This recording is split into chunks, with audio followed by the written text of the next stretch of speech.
Dear, welcome to my video number 5 with relation to the topic methods of communication.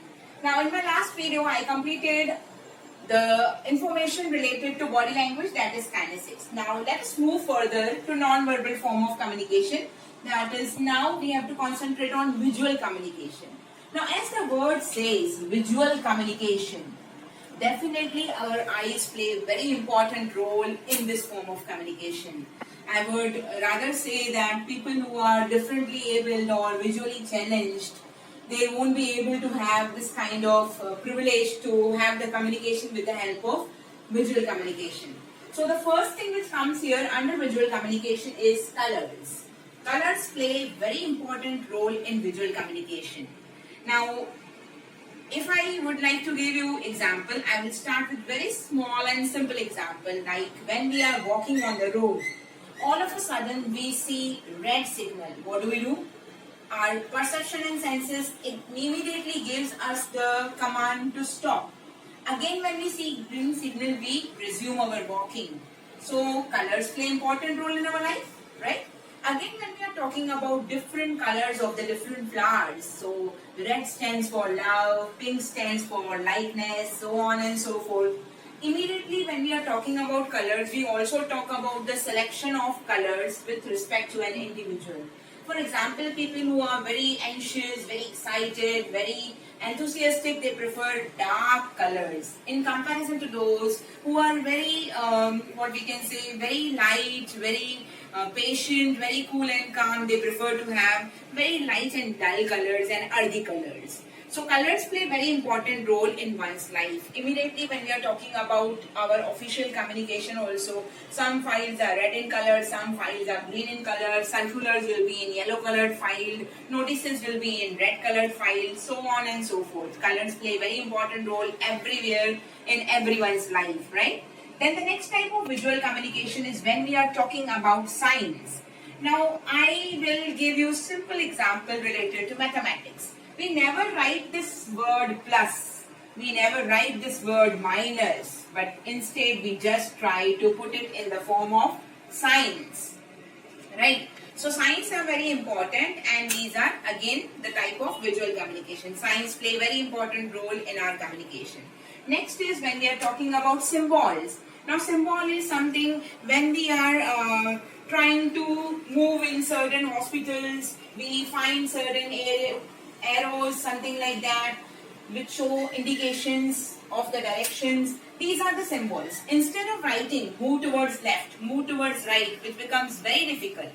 One important advantage of non-verbal communication, my dear friends, over verbal communication is that even a layman can understand non-verbal communication. This is the biggest advantage.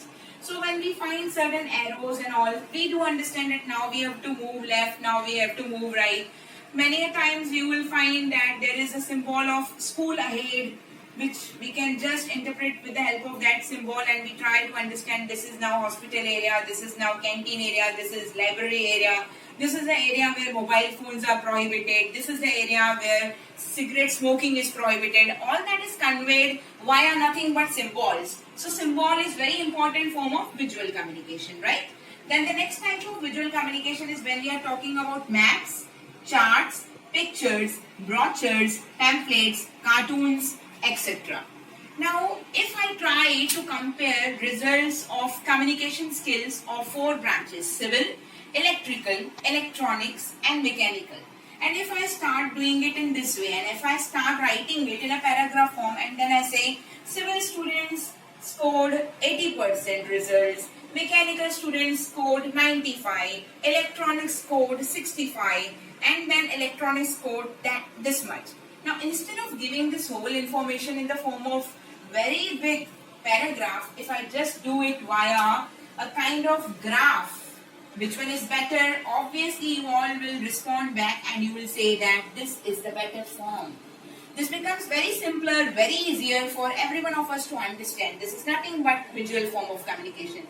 Remembering your pie charts, where the pie charts clearly indicated this much is wheat, this much is rice, this much is jowar, this much is in Maharashtra, this much is in Gujarat, this much is in Punjab, right? So graphs, maps, charts, pictures, It is often said, there is a Chinese quotation that one picture is worth 1,000 words. Is it not right? So, in my lower standards, if I just simply read a big page related to the functioning of kidneys or the functioning of heart, I read it, but I fail to understand it.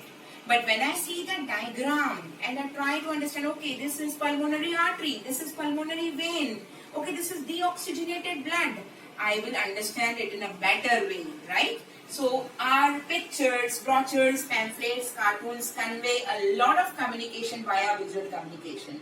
And the last which comes under visual communication is when we are talking about graphs and films. Already I have spoken about it. The maps, the charts, the pictures, everything is in the form of visual communication, where we try to get the information or messages in more effective way just by simply putting the things in the form of visual communication. Hope you have understood about visual communication. We do use it in our everyday life, without which we cannot live at all. Hope you have understood. Thank you so much.